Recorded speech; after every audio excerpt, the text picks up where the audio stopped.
अस्सलाम वालेकुम फ्रेंड्स, मेरा नाम है बख्तावर निसार। आज हम डिस्कस करने जा रहे हैं डेटा स्ट्रक्चर्स एंड एल्गोरिथम्स के बारे में।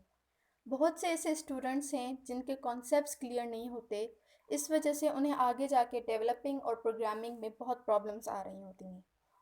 डेटा स्ट्रक्चर्स और एल्गोरिथम्स इतना मुश्किल भी नहीं है, इसलिए मैंने इस कुछ डिफरेंट बुक्स में से मटेरियल निकाल के अपने वर्ड्स में इसे कॉन्ट्रैक्ट करके इजी वर्ड्स में लिखने की कोशिश की है, ताकि उन स्टूडेंट्स जिनको प्रॉब्लम होती है उनका कॉन्सेप्ट्स क्लियर हो जाए। तो सो लेट्स स्टार्ट। पहला सवाल यही आता है कि डेटा स्ट्रक्चर है क्या।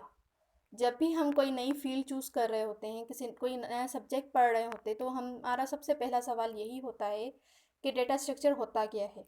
और यही बेसिक बुनियाद है हमारी। अगर ये कॉन्सेप्ट हमारा क्लियर नहीं होगा तो हम आगे जाके हमें बहुत सी प्रॉब्लम्स आएंगी, इसलिए फंडामेंटल्स आपके क्लियर होने ज़रूरी हैं।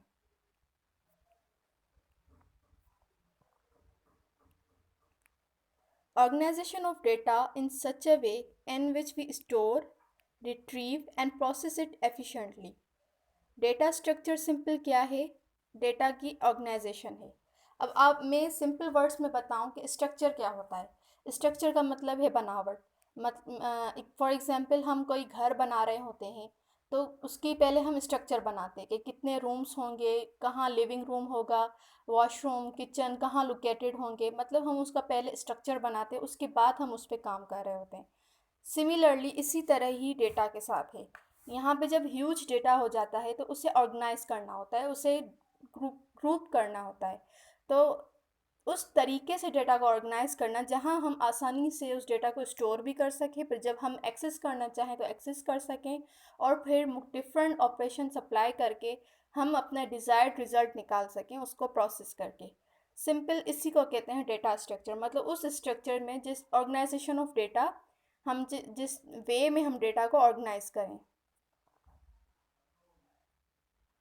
अनदर डेफिनेशन ये है कि मैंने डिफरेंट बुक्स में से डिफरेंट डेफिनेशंस निकाली ताकि आपको हर तरीके से समझ में आए। Data structure is a way of storing and organizing data in a computer so that it can be use or access efficiently. वही बात कि उसको उस तरीके से कंप्यूटर में स्टोर करते हैं, ऑर्गेनाइज करते हैं डेटा को, कि जब भी हम उसे इस्तेमाल करना चाहें या एक्सेस करना चाहें तो हम उसे इजीली एक्सेस कर सकें। Examples of data structure. अब डेटा स्ट्रक्चर की हमें बेसिक डेफिनेशन पता चल गई कि डेटा स्ट्रक्चर है क्या। डेटा की बनावट, डेटा का स्ट्रक्चर, कि हम उसे किस तरह से ऑर्गेनाइज करते हैं, किस तरह से हम उसे स्टोर करते हैं, किस तरह से हम उसे एक्सेस करते हैं, और किस तरह से हम उस पर ऑपरेशन अप्लाई करते हैं। लेकिन अब इनकी जब हम डेली लाइफ की एग्जाम्पल्स समझेंगे तो आपका कॉन्सेप्ट ज़्यादा क्लियर होगा।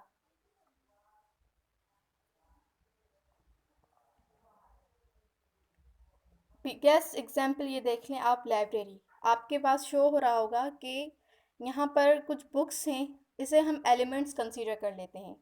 मैं आपको रियल लाइफ एग्जाम्पल बता रही हूँ। लाइब्रेरी में जितनी बुक्स होती हैं, आप यूँ समझ लें कि ये डेटा के एलिमेंट्स हैं। Accessing a particular book requires knowledge of the arrangement of the books. अगर हम कोई बुक यहाँ से एक्सेस करना चाह रहे होते हैं तो उससे पहले हमें बुक्स के अरेंजमेंट की नॉलेज होनी चाहिए, क्योंकि हम जो बुक एक्सेस करना चाह रहे हैं वो किस शेल्फ में पड़ी होगी, किस ग्रुप में पड़ी होगी। और मतलब लाइब्रेरी में तो मैनी बुक्स होते हैं, तो इस वजह से हमें ये नॉलेज ज़रूरी है कि कौन से एरिया से हम वो पर्टिकुलर बुक उठा सकते हैं। सिमिलरली अगर डेटा स्ट्रक्चर में हम देखें तो सेम यही प्रोसेस है कि अगर हमें कोई डेटा एक्सेस करना है तो उसकी हमें नॉलेज होनी चाहिए कि हम कहाँ से जाके वो डेटा एक्सेस करें। User access books only through the librarian. अब हम बुक्स हम कहाँ से एक्सेस करते हैं? लाइब्रेरियन के थ्रू करते हैं, क्योंकि सारी नॉलेज, सारी इंफॉर्मेशन लाइब्रेरियन को होती है। सो यही लॉजिकल अरेंजमेंट डेटा एलिमेंट्स की है कि वो combined with the set of operations we need to access the elements. मतलब सेट ऑफ ऑपरेशंस होते हैं डेटा स्ट्रक्चर में। हम कोई इंस्ट्रक्शन लिखते हैं कंप्यूटर को कि हमें ये डेटा एक्सेस करना है, हम सेट ऑफ ऑपरेशंस उस पर अप्लाई करते हैं, फिर उस पर्टिकुलर जगह से हम जाके हम वो डेटा एक्सेस करते हैं। इसे कहते हैं डेटा स्ट्रक्चर। के देखें एक जगह बनावट है, उसमें हमने किस तरीके से डेटा को रखा हुआ है। लाइब्रेरी में आप देखें किस तरीके से बुक्स रखे हुए हैं कि ये शेल्फ, इस शेल्फ पे इस किस्म के बुक्स होंगे, इस शेल्फ पे इस काइंड के बुक्स होंगे, इस शेल्फ पे इस काइंड के बुक्स होंगे। तो इस तरह से हम जो बुक चाहिए होती है हम डायरेक्ट उसी शेल्फ पे जाते हैं, हमें नॉलेज होती। नहीं तो अगर हम इसे ऑर्गेनाइज नहीं करें, बुक्स को ऐसे ही हम रख दें और उसको अगर हम सेटिंग में ना रखें तो हमें बहुत प्रॉब्लम होगी कि अब हम एक एक बुक को चेक करते रहेंगे।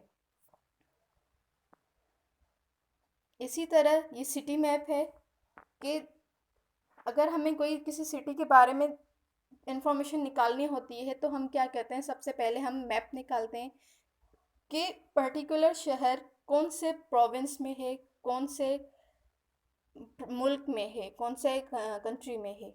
अगर हमें ये पता ही ना हो, सपोज हम कोई ऐसा सिटी का हम सर्च कर रहे हैं और हमें पता ही ना हो कि वो प्रोविंस कौन सा है, वो कंट्री कौन सा है, तो आप सोचें कि दुनिया में कितने सारे सिटीज़ हैं। तो उनमें से आप वो पर्टिकुलर सिटी निकालना कितना टाइम वेस्टिंग होगा और कितनी एफर्ट्स उसमें होंगी। तो इस वजह से हमें ये इन्फॉर्मेशन होनी चाहिए कि सपोज़ अगर हम हैदराबाद एक्सेस करना चाह रहे हैं तो हमें ये इन्फॉर्मेशन होनी चाहिए कि हैदराबाद पाकिस्तान कंट्री के प्रोविंस सिंध में है। तो हमें एक्सेस करना इजीली हो जाएगा। सिमिलरली इंग्लिश डिक्शनरी को आप देख लें, आप कोई भी वर्ड निकाल रहे थे, अब आप देखें इंग्लिश डिक्शनरी में कितने वर्ड्स हैं, थाउजेंड्स ऑफ वर्ड्स होते हैं। तो क्या आप एक एक वर्ड को चेक करते हैं कोई मीनिंग निकालने के लिए? नहीं। आप उस पर्टिकुलर लेटर के पेज पे जाते हैं कि मेरे इस वर्ड का लेटर का फर्स्ट लेटर ये है। तो आप उस लेटर के पेज पे जाते हैं और वहाँ से वो आप सर्च करते हैं कि मेरा वर्ड कौन सा है। तो ये है डेटा स्ट्रक्चर एक्सेस करने का तरीका कि आप अपना डेटा उस वे में रखें कि आप उसे आराम से एक्सेस कर सकें, और अगर उसमें स्टोर भी करना चाहें डेटा तो आराम से स्टोर कर सकें। आई होप कि आपको डेटा स्ट्रक्चर का क्लियर हो गया होगा कॉन्सेप्ट कि डेटा स्ट्रक्चर होता क्या है। सिंपली डेटा को ऑर्गेनाइज करने का तरीका होता है, डेटा की बनावट होती है, उसका स्ट्रक्चर होता है कि उसमें हम किस तरह से अपना डेटा रख रहे होते हैं, ताकि जब भी हमें उसे यूज़ करने करें तो उसे हम यूज़ कर सकें। आप सिंपल अपने मोबाइल्स की ही एग्जांपल ले लें कि आप अपने मोबाइल्स में अपनी फ़ोटोज़ को फ़ोल्डर वाइज आप उसे सेट कर रहे होते हैं कि इस डेट पर ये पिक्चर कैप्चर की गई थी, ये वीडियो इस इवेंट का है, तो आप उसे फ़ोल्डर वाइज सेट करते हैं। अगर आप उसे सेट नहीं करते तो आप उसको जब आपको उसे यूज़ करना होता है तो उस टाइम पे आपको एक्सेस करना कितना प्रॉब्लम हो जाता है।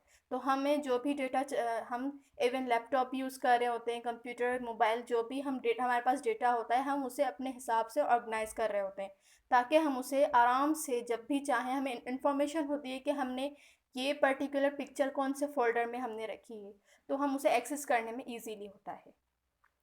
तो इसी तरह से आप देख लें कि डेटा स्ट्रक्चर कितना ज़रूरी है हमारी डेली लाइफ में।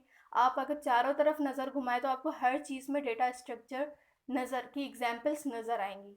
हर चीज़ में हम अपना इवन रूम में भी आप कोई सामान सेट कर रहे होते तो उसे भी आप ऑर्गेनाइज तरीके से रख रहे होते कि अगर कोई चीज़ हमें टाइम पे चाहिए तो हमें मिल जाए। अगर आप ऐसे ही उसको रख देंगे तो आपको फिर टाइम पे नहीं वो मिलेगी।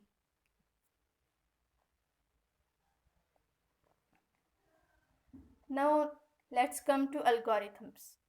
हमने डेटा स्ट्रक्चर पढ़ लिया, उसके बेसिक कॉन्सेप्ट पढ़ लिए। अब हम चलते हैं एल्गोरिथम्स की तरफ कि एल्गोरिथम्स क्या हैं।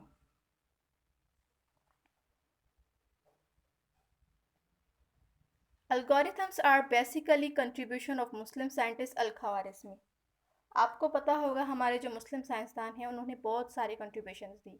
उनमें से अल ख्वारिज़मी की बहुत सारी कंट्रीब्यूशंस में से एक कंट्रीब्यूशन एल्गोरिथम्स भी है।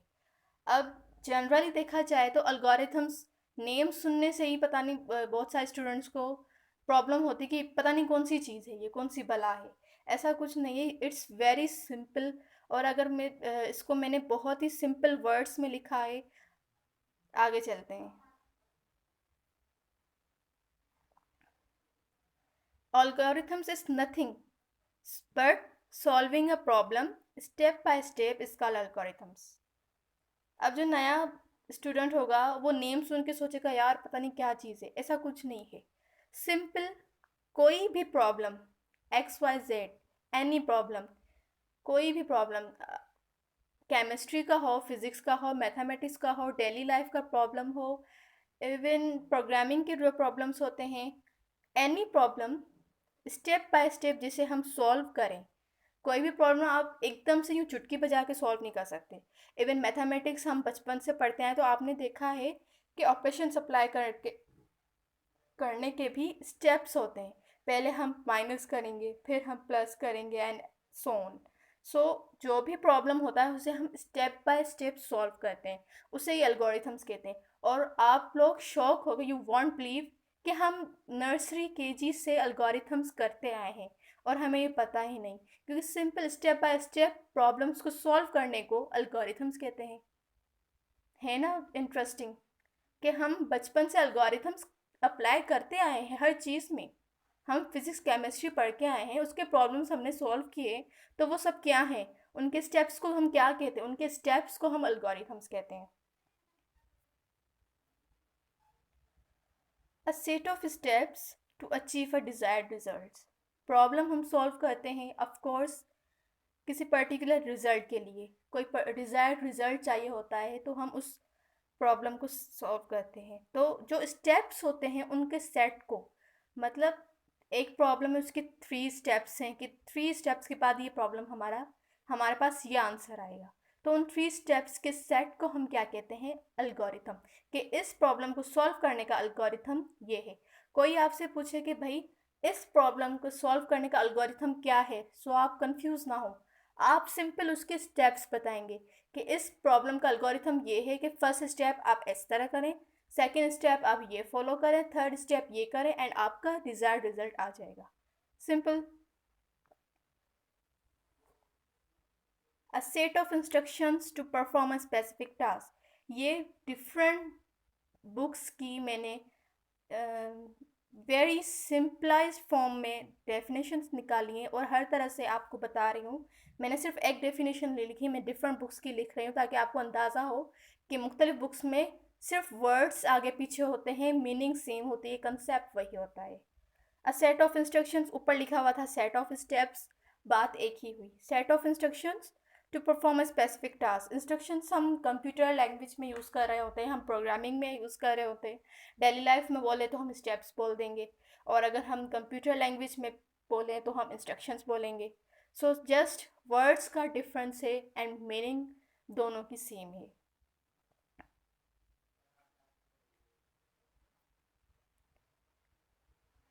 Algorithms are systematic solutions of a problem. किसी भी प्रॉब्लम का सिस्टमेटिक सॉल्यूशन, कि इसको इस प्रॉब्लम का ये स्टेप्स आप फॉलो करें, आपका प्रॉब्लम सॉल्व हो जाएगा, इसको कहते हैं algorithms. Algorithms are basically written in pseudo code. अब सूडो कोड क्या है? एल्गोरिथम्स रिटर्न किस में होते हैं, सूडो कोड में। ये तो हमें समझ में आ गया कि स्टेप्स को हम एल्गोरिथम्स कहते हैं। अब एल्गोरिथम्स को हम लिखते कैसे हैं? एल्गोरिथम्स को मैं सिंपल वर्ड्स में बोलूँ, हम उन स्टेप्स को कैसे लिखते हैं, which is mixture of programming and natural languages. जैसे कि हम डेटा स्ट्रक्चर पढ़ रहे हैं, ऑब्वियसली हम प्रोग्रामिंग लैंग्वेजेस के लिए पढ़ रहे हैं, डेवलपिंग के लिए पढ़ रहे हैं, तो उसमें हमारी प्रोग्रामिंग लैंग्वेज यूज़ होगी और उसके साथ साथ नेचुरल लैंग्वेजेस, मतलब जो हमारी लैंग्वेजेस हैं जो हम ह्यूमंस समझते हैं, उन दोनों के मिक्सचर को हम सूडो कोड कहते हैं। तो एल्गोरिथम्स किस में लिखा जाता है? प्रोग्रामिंग लैंग्वेज में हम लिखते हैं ताकि कंप्यूटर को समझा सके, और नेचुरल लैंग्वेज में भी लिखते हैं ताकि अगर कोई पर्टिकुलर बंदा हमारा एल्गोरिथम देखे तो उसे भी समझ आए कि हमने इस प्रोग्राम का एल्गोरिथम किस तरह से डिज़ाइन किया है, और फिर इसे इम्प्लीमेंट कर सकते हैं एनी प्रोग्रामिंग लैंग्वेजेस में। हम सी प्लस प्लस में भी इसे इम्प्लीमेंट कर सकते हैं, एल्गोरिथम्स को हम सी प्लस प्लस में लिख सकते हैं। पाइथन अभी मोस्ट एडवांस प्रोग्रामिंग लैंग्वेज है, जावा है modern object oriented programming language है, और भी बहुत सारी लैंग्वेजेस है। तो प्रोग्रामिंग लैंग्वेजेस जितनी भी हैं, हम एल्गोरिथम्स को उन्हीं हर लैंग्वेज में लिख सकते हैं। कैसे लिख सकते हैं? क्योंकि एल्गोरिथम सिंपल स्टेप्स हैं, तो जो प्रॉब्लम हम सी प्लस प्लस में सॉल्व कर सकते हैं वही प्रॉब्लम हम जावा में भी सॉल्व कर सकते हैं, वही प्रॉब्लम हम पाइथन में भी सॉल्व कर सकते हैं।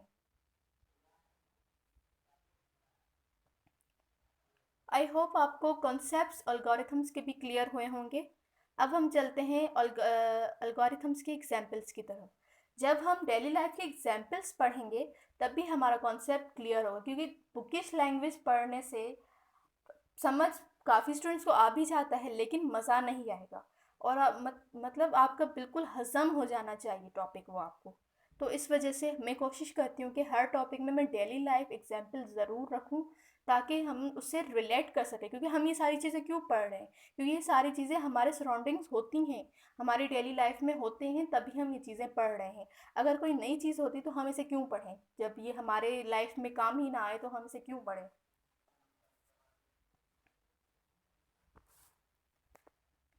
सिर्फ बेहतर तरीके से समझने के लिए let us consider the problem of preparing an omelette.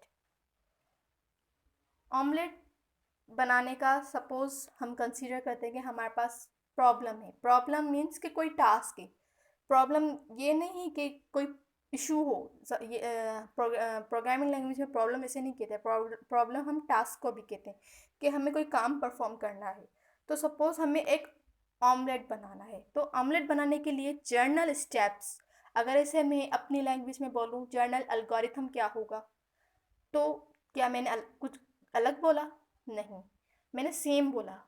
Journal steps बोलें या जर्नल एल्गोरिथम बोल दें, बात एक ही है। समझ में आ रही है? बात एक ही है। तो ऑमलेट बनाने का एल्गोरिथम क्या होगा? Journal algorithm. जर्नल क्यों बोल रही हूँ कि हर घर में ऑमलेट बनता है, तो हर किसी का अपना तरीका होता है ऑब्वियसली पकाने का, लेकिन जर्नल तो यही होगा। चलिए जर्नल देखें क्या होता है। Get the fry pan. Journal यही होगा कि हर घर में ऑमलेट जो बनेगा तो फ्राई पैन में बनेगा। Okay, first step. अब देखें, अब आप देखें अल्गोरिथम्स किस तरह लिखा जा रहा है। ये मैं अभी सिर्फ अपनी लैंग्वेज में लिख रही हूँ, इसमें प्रोग्रामिंग लैंग्वेज यूज़ नहीं हो रही, मैं डेली लाइफ की प्रॉब्लम सॉल्व कर रही हूँ। सो देखें अल्गोरिथम्स किस तरह से लिखा जा रहा है। First step, get the frying pan. हम फ्राई पैन लेके आए। ओके, ये हमारा फर्स्ट स्टेप हो गया, हमारे अल्गोरिथम का फर्स्ट स्टेप हो गया। Get the oil. अब हम उस फ्राई पैन में क्या करेंगे? ऑयल डालेंगे। ऑमलेट बनाने के लिए हमें ऑयल चाहिए। Do we have oil? अब अंदर उस ऑयल के अंदर देखें, थोड़ा साइड में लिखा हुआ है कि क्या हमारे पास ऑयल है। हमारे पास चांसेस कौन सी होती हैं, पॉसिबिलिटीज़ कौन सी है कि हमारे पास ऑयल है? पहला पॉसिबिलिटी, ठीक है। इफ़ यस, अगर है तो पैन में डालें। ओके, दो पॉसिबिलिटी, या तो हमारे पास ऑयल होगा या तो हमारे पास नहीं होगा। दूसरी possibility, if no, do we want to buy oil? अगर हमारे पास ऑयल नहीं तो क्या हम ऑयल खरीदना चाहते हैं? उसकी भी दो पॉसिबिलिटीज़ हैं। अगर हाँ तो बाहर जाएं और ख़रीदें। समझ में आ रहा है? ये सारा ऑयल के बारे में चल रहा है। अगर नहीं तो हम क्या करेंगे? टर्मिनेट कर देंगे। ऑयल नहीं होगा तो ऑब्वियसली ऑमलेट हमारा तैयार नहीं होगा। तो आप देखें सिर्फ ऑयल की कैटेगरी में कितने सारे स्टेप्स हो गए। पहला स्टेप था फ्राई पैन लिया, दूसरा स्टेप था ऑयल लिया। उस सेकेंड स्टेप का सब स्टेप, उसका सब स्टेप क्या है कि हमारे पास ऑयल है। अगर अब इसकी दो पॉसिबिलिटीज़ है कि है या नहीं है। अगर है तो हम क्या करेंगे? हम पैन में डालेंगे। अगर नहीं है तो हम क्या खरीदना चाहते हैं? अब ये दूसरा सवाल होता है। तो उसकी भी अब दो पॉसिबिलिटीज़ हो गए, अब उसके भी सब पार्ट्स हो गए। अगर हाँ तो हम बाहर जाके खरीदेंगे, अगर नहीं तो हम ऑमलेट बनाने का प्रोग्राम ऑब्वियसली टर्मिनेट कर देंगे, क्योंकि हमारे पास जब ऑयल नहीं होगा तो हम ऑमलेट कैसे बनाएंगे। अगर है तो हम बाहर जाके हमने ऑयल ख़रीदा, ऑयल डाला पैन में, एंड देन वही स्टेप्स हमारे कंटिन्यू होंगे। टर्न ऑफ द स्टोव, हमने चूल्हा जलाया, एंड सो ऑन। सो इस तरह से तो इन स्टेप्स को कहते हैं अल्गोरिथम्स। यही है सिंपल स्टेप्स। तो अगर कोई पूछे कि ऑमलेट बनाने का अल्गोरिथम लिख कर दिखाओ, तो क्या आप नहीं लिख सकते ऑमलेट बनाने का अल्गोरिथम?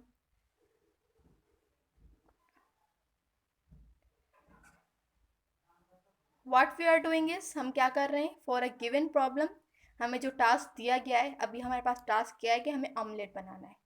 हमने क्या किया? स्टेप बाय स्टेप प्रोसीजर लिख दिया। अब आप देखें कितनी रेसिपीज़ होती हैं, स्पेशली गर्ल्स को पता होगा ज़्यादा, कि हम कोई डिश निकाल रहे होते हैं बनाने के लिए, तो उसमें कितनी रेसिपीज़ होती हैं। उसमें रेसिपी में क्या होता है, स्टेप होता है कि पहले आप सब्ज़ी काटें, आप इतनी धीमे आंच पे उसे पकाएं, इतने इतने मसाले डालें, वो सारा क्या है। Obviously all this are algorithm. Algorithm है उस डिश को बनाने के लिए। सो आई होप अब आप हर चीज़ का अल्गोरिथम लिख सकते हैं।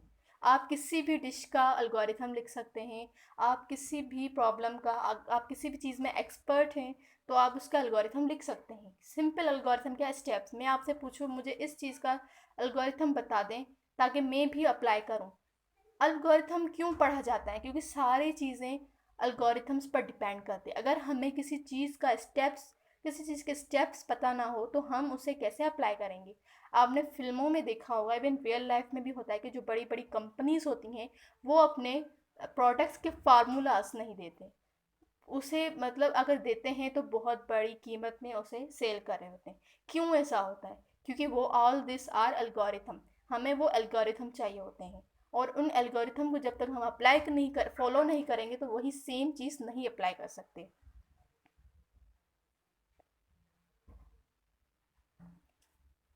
सो उस डेफिनेशन को अगेन रिवाइज करते हैं इस एग्जाम्पल को पढ़ने के बाद कि an by step instructions to a given problem.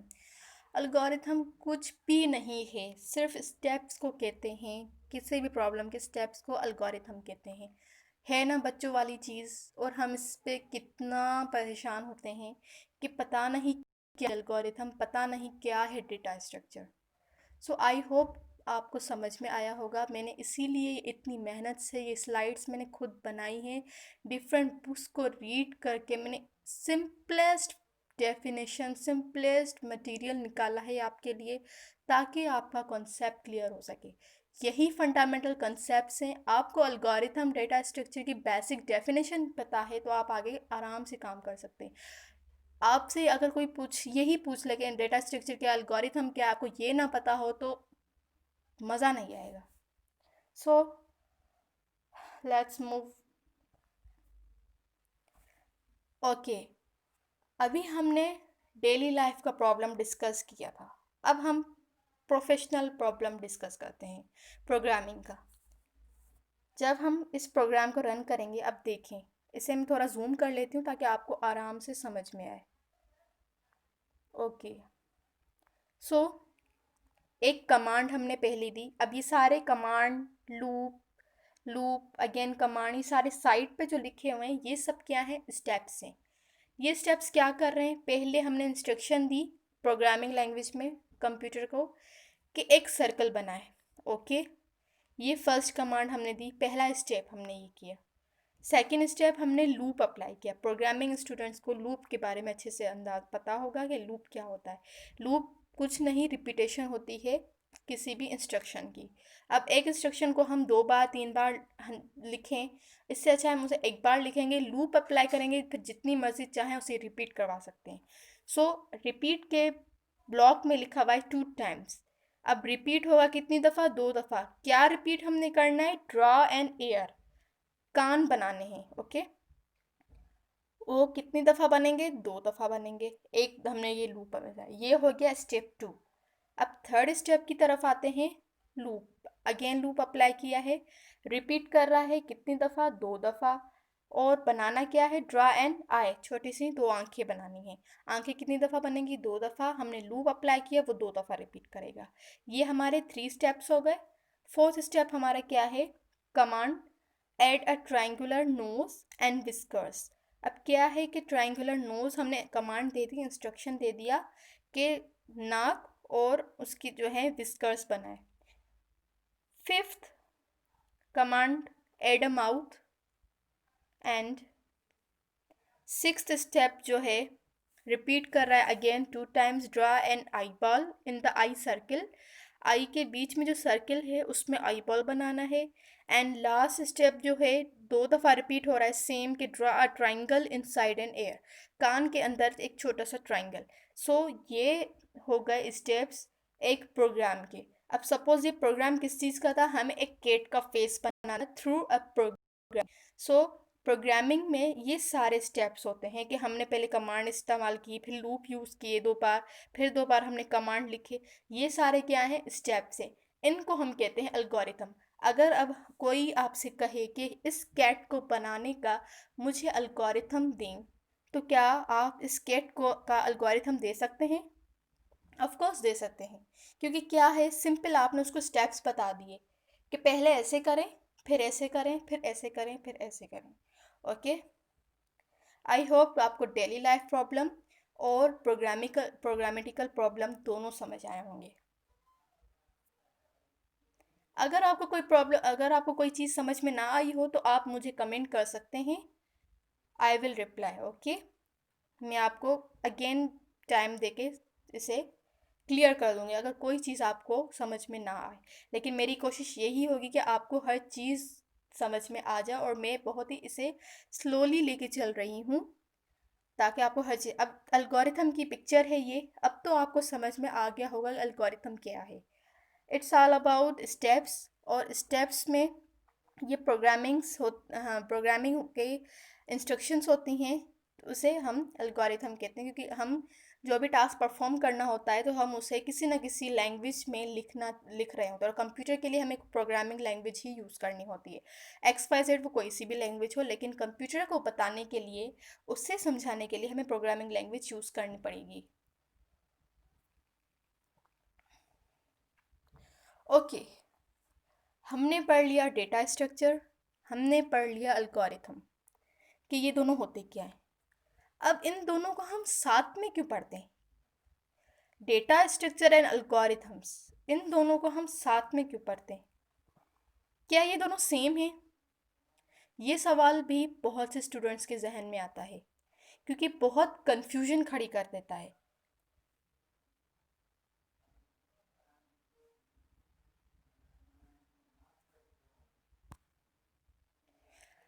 Okay.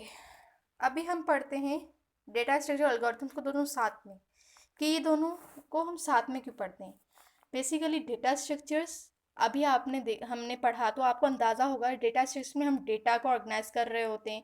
Algorithm steps को कहते हैं। अब इन ये दोनों अलग अलग सब्जेक्ट्स हैं, लेकिन इनको साथ में क्यों पढ़ते हैं? क्योंकि ये दोनों आपस में कनेक्टेड हैं, इसलिए हम इन मोस्ट यूनिवर्सिटीज़ में इससे साथ में पढ़ाया जाता है। सो लेकिन मैं डेटा स्ट्रक्चर्स और एल्गोरिथम्स के अलग अलग लेक्चर्स बनाऊंगी, ताकि आपको कन्फ्यूजन ना हो कि कौन सा टॉपिक डेटा स्ट्रक्चर का है और कौन सा टॉपिक एल्गोरिथम का है। आप यूट्यूब पे जाएं, मैं आपको दिखाती हूँ 1 minute.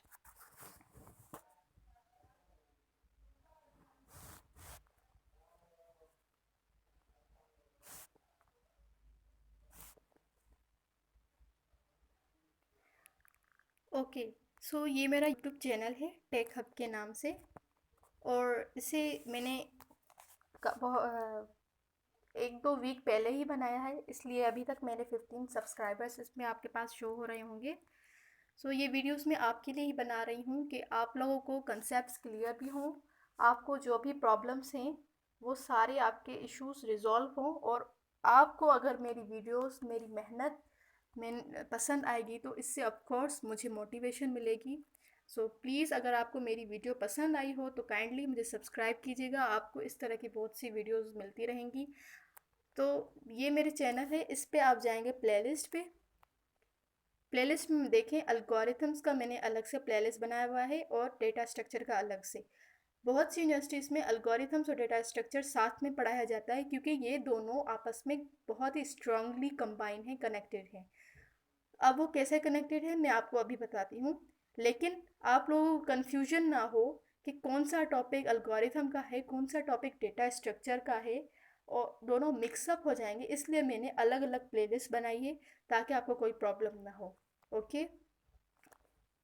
So let's come back to the work. Okay. अब डेटा स्ट्रक्चर और एल्गोरिथम साथ क्यों पढ़ा जाता है, इसकी कुछ रीजंस हैं। हम डेटा स्ट्रक्चर को स्टडी करते हैं कि कंप्यूटर प्रोग्रामिंग में डेटा स्ट्रक्चर में be selected or design to store data for the purpose of working on it with various algorithms. अब आप देखें कि डेटा स्ट्रक्चर, मैंने अभी जैसे आपको बताया कि डेटा को ऑर्गेनाइज करते हैं, जिस तरह लाइब्रेरी में हम बुक्स रखते हैं, तो उस बुक्स रखने के भी कुछ स्टेप्स होंगे। जनरल स्टेप्स अगर हम देखें तो शायद मैं एग्जैक्ट आपको ना बता सकूंगी कि लाइब्रेरियन के अलग से रूल्स होते हैं, लेकिन अगर हम अपने घर में ही थोड़ी बहुत किताबें सेट कर रहे होते हैं तो कैसे कर रहे होते हैं, हम उनको कैटेगराइज कर रहे होते हैं कि अगर ये इंग्लिश की बुक्स हैं, ये इस सब्जेक्ट्स की बुक्स हैं, तो उसको हम अलग शेल्फ में रखेंगे। और ये अलग सब्जेक्ट्स की एक दो बुक्स हैं, उस सब्जेक्ट की कॉपीज़ होंगी, नोट्स होंगे, रजिस्टर्स होंगे, तो उसको हम अलग शेल्फ में रखेंगे। तो ये हमने क्या क्या स्टेप किया कि पहले हम उनको कैटेगराइज कर रहे हैं कि कौन सी बुक किसके साथ हमने रखना है। तो सेम डेटा स्ट्रक्चर में भी है कि डेटा को हमें कैटेगराइज करना होता है, ऑर्गेनाइज करना होता है कि ये इस किस्म का डेटा, सपोज़ अगर होमोजीनियस डेटा है, सेम डेटा टाइप का डेटा है, उसे हम एक जगह रखें, और जो हेटेरोजीनियस डेटा है जिसकी मुख्तलिफ डेटा टाइप्स है उसको हम अलग रखें, अलग ग्रुप करें। तो उसके भी स्टेप्स हैं। तो डेटा को ऑर्गेनाइज करना हम किस में ऑर्गेनाइज करते हैं, कंप्यूटर में ऑर्गेनाइज करते हैं। उसको स्टोर किस में करते हैं, कंप्यूटर में करते हैं। एक्सेस किस में करते हैं, कंप्यूटर। तो उनको करने के भी स्टेप्स हैं, उनको करने के भी एल्गोरिथम्स हैं कि इस स्टेप्स को फॉलो करेंगे तो आपका डेटा एक्सेस हो जाएगा, इस एल्गोरिथम को फॉलो करेंगे तो आपका डेटा स्टोर हो जाएगा, इस एल्गोरिथम को फॉलो करके आप इस डेटा पे ये ऑपरेशन अप्लाई कर सकते हैं। सो अब आपको समझ में आएगा डेटा स्ट्रक्चर में एल्गोरिथम्स किस तरह से यूज़ होते हैं। क्योंकि एल्गोरिथम्स क्या हैं, स्टेप्स हैं। डेटा स्ट्रक्चर में हम जो भी काम परफॉर्म करेंगे तो उसमें हमें क्या चाहिए, एल्गोरिथम्स चाहिए, ऑफ कोर्स स्टेप्स चाहिए कि ये स्टेप्स करके हम ये काम परफॉर्म कर सकते हैं। सो each data structure contains information about the data values, relationships between the data and functions that can be applied to the data। यही सेम चीज़ के हर डेटा स्ट्रक्चर में डेटा की जो वैल्यूज़ है उनका रिलेशनशिप फंक्शंस के साथ, और जो भी उनकी सारी रिलेशनशिप और वैल्यूज़ हैं वो मैटर करती हैं। सो इस वजह से अल्गोरिथम्स डेटा स्ट्रक्चर में अप्लाई हो रही होती हैं। तो इस वजह से डेटा स्ट्रक्चर अल्गोरिथम्स को साथ में पढ़ाया जाता है, लेकिन ये दोनों एक चीज़ नहीं है, ये दोनों कनेक्टेड ज़रूर है लेकिन दो अलग अलग सब्जेक्ट्स हैं। ओके, अल्गोरिथम्स को स्टडी करते हैं। Algorithms are essential to the way computers process data। algorithms ज़रूरी हैं कि क्योंकि कंप्यूटर जो डेटा प्रोसेस करता है तो वो किसी ना किसी तरीके से तो करेगा, हमें उसे समझाना होता है कि इस डेटा को प्रोसेस करो, तो वो किस तरह करेगा। मैं छोटी सी, बिल्कुल छोटी सी एग्जांपल दे दूँ कि 2+2=4। हमें कंप्यूटर को ये परफॉर्म करवाना है कि आप 2 टाइम्स 2 को लें, उससे ऐड करें और हमें आंसर दें। तो हमने क्या किया, उसे स्टेप्स बताया कि आप पहले 2 टाइम 2 लें, एक स्टेप ये हो गया। दोबारा हमने उसे दूसरा स्टेप क्या बताया कि आप उससे पे एडिशन का ऑपरेशन परफॉर्म करें, सेकंड स्टेप ये हो गया। थर्ड स्टेप हमने उसे क्या कहा कि उसे परफॉर्म करके हमें रिजल्ट बताइए। तो ये 3 स्टेप्स हो गए, मतलब कि छोटी सी छोटी चीज़ करने के लिए भी हमें अल्गोरिथम चाहिए। सो इस वजह से अल्गोरिथम बहुत बहुत ज़रूरी है। और मैंने आपसे पहले भी कहा कि डेली लाइफ में अगर आप हर जगह नज़र दौड़ाएं, इवन आप घर में, हम 3 टाइम खाना खा रहे होते हैं, 3 टाइम खाना पक रहा होता है, तो वो खाना किस तरह पक रहा है, इस तरह तो नहीं है कि आप ऑयल डाले बगैर ही उस पर सब्ज़ी डाल दें और वो पक जाए। हमें पहले चूल्हा जलाना होगा, उसमें ऑयल डालना होगा, फिर हमें सब्ज़ी मसाले एंड सो ऑन। सो हर चीज़ का अल्गोरिथम है। सो इस वजह से डेटा स्ट्रक्चर में डेटा को ऑर्गेनाइज करने का, रिट्रीव करने का, स्टोर करने का, उस पर डिफरेंट ऑपरेशन अप्लाई करके प्रोसेस करने का भी अल्गोरिथम है। इस वजह से डेटा स्ट्रक्चर अल्गोरिथम को हम साथ में पढ़ते हैं, लेकिन दोनों सेम नहीं हैं। मैं क्लियर बता रही हूँ, दोनों अलग अलग सब्जेक्ट्स हैं, इसलिए मैंने इन दोनों की अलग प्लेलिस्ट बनाई है ताकि आपको प्रॉब्लम ना हो। उनकी अलग वीडियोस होंगी, अल्गोरिथम की अलग वीडियोस होंगी।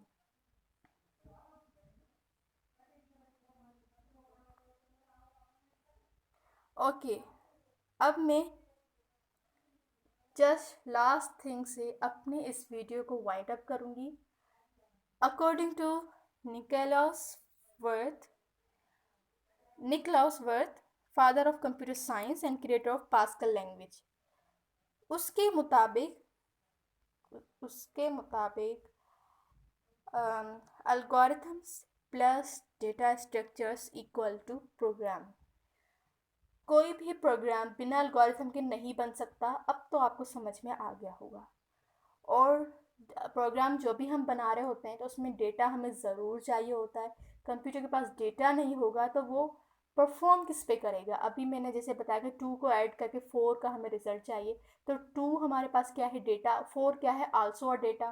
तो कंप्यूटर को, प्रोसेसर को कोई ना कोई डेटा ज़रूर चाहिए होता है।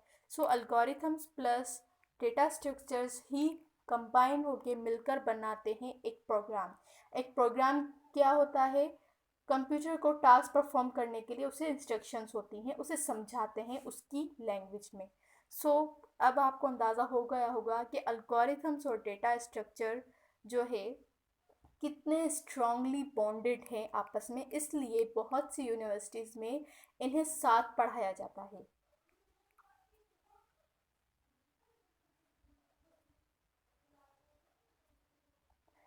If you want to be a good developer and you don't know about data structures and algorithms, you can't be a good developer.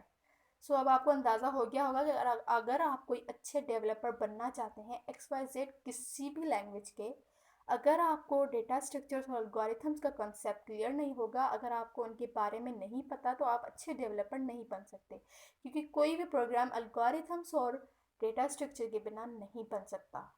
सो इसके साथ ही मैं अपनी वीडियो वाइंड अप कर रही हूँ। आई होप कि आपको समझ में आया होगा। बहुत मेहनत से मैंने ये स्लाइड्स बनाई हैं सिर्फ आपके लिए कि आपके कॉन्सेप्ट्स क्लियर हो सकें और आपको पढ़ने में मज़ा आए, इसलिए मैंने इसका टाइटल भी यही दिया है कि data structures and algorithms made easy. इतना मुश्किल नहीं है, जस्ट हमें सही मटेरियल, सही हमें कंसेप्ट्स, फंडामेंटल्स के, क्योंकि इंटरनेट और बुक्स में बेशुमार मटेरियल है, तो इस वजह से थोड़ी सी कन्फ्यूजन हो जाती है। सो मैंने डिफरेंट बुक्स रीड करके वेरी सिंपल सिंपल फॉर्म में आपको ये मटेरियल प्रोवाइड किया है। आई होप आपको मेरा लेक्चर समझ में आया होगा। अगर समझ में आया हो है तो प्लीज़ मुझे थोड़ी सी सपोर्ट दिखाइएगा, ताकि मुझे मोटिवेशन मिले कि हाँ, मेरी मेहनत रायगा नहीं गई है, स्टूडेंट्स को मेरा काम पसंद आया है, तो मैं उसे फर्दर इम्प्रूव कर। और इसके साथ ही अगर आप मुझे कोई सजेशन देना चाहें मेरी वीडियोस, मेरे लेक्चर्स को इम्प्रूव करने के लिए, तो प्लीज़ मुझे दीजिएगा, ताकि मैं बिल्कुल न्यू हूँ इस चैनल पे और मैंने अभी रिसेंटली अपना काम स्टार्ट किया है। तो मुझे ज़रूर अपने यूनिक आइडियाज़ और सजेशन दीजिएगा, और अगर आपको कोई चीज़ समझ में ना आई हो तो आप मुझे कमेंट्स में पूछ सकते हैं। Thank you so much.